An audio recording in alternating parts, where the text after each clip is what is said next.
My second one would be Encanto. Have you seen this? The animated. The Disney film, yes. We don't talk about. We don't talk about Bruno. Okay. Yes? I was not expecting to enjoy it as much as I did, which is the first thing. Because this is one of those that was released in the midst of the pandemic of like, Yep. do we put it out on digital? Do we just stream it? Does it theater and digital? When does it find its audience? How long after it's in theaters do we put it on digital? And Yep. similar thing with Soul, which stunning movie.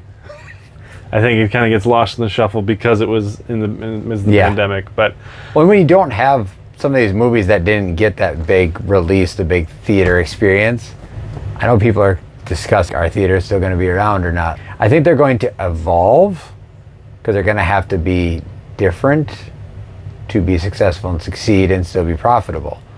But I just don't see that experience going away because it is such an experience. Mm-hmm. Like you can't, I don't care how good of a home theater you have and how big of a screen you have. What are you going to get? 20, 30, 40 of your closest friends to come watch it? Does that mean they're the fans and the people that really want to see it, or are they just coming because you're going to show it? Mm-hmm. When you go to the theater, everybody paid money to go see that thing, and they're there to see that thing, and they're experiencing it with you. Most of them for the first time with you.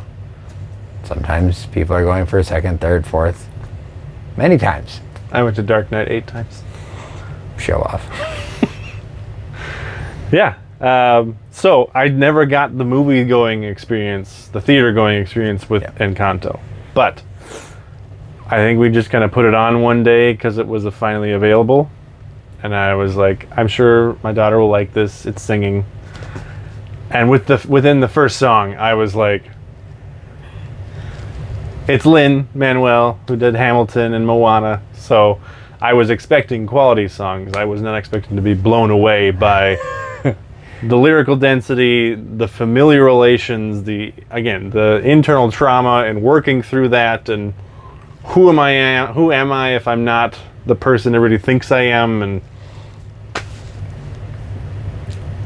every time I watch it, I enjoy it more because it does such a good job of diving into that kind of generational norms, and people get put into boxes because of one reason or another, of like, this is what you're supposed to be, or this is what we as a family need you to be, or and then opened up the space to have the conversations about, I'm not okay.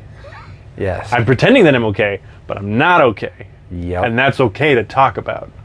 Yeah. I mean, even the song Under Pressure is probably my favorite one in the movie, with the strong sister debating internally, like, how much pressure will it take until I just crack? And if I crack, does that mean I still have value?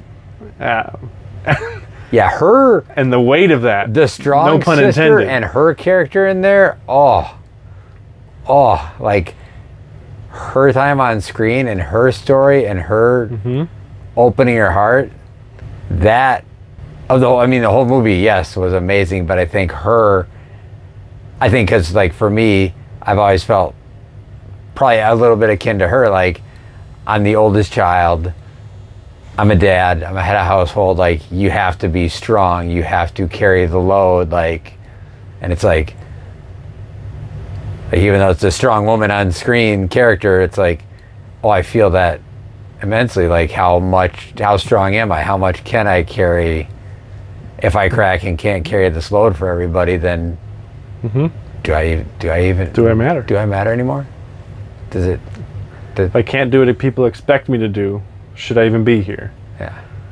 And again, to be able to distill these down into ostensibly a kid's movie in song with donkeys dancing around her in a visually stunning, where she's doing like the back pedals with the house and like catching the Titanic, and it's fantastic. But the moment at the end of that song where she finally sings no pressure,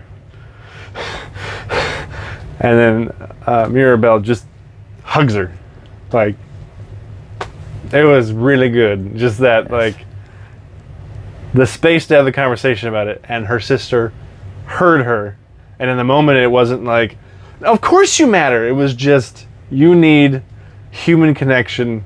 Let's hug, and it was beautiful.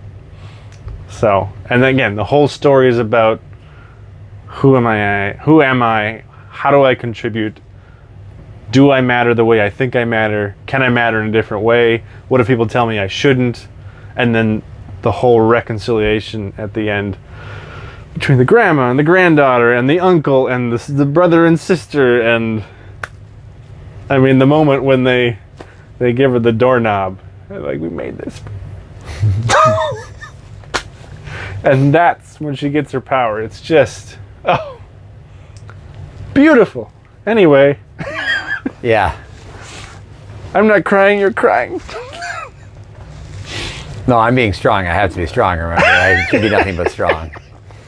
We made this for you.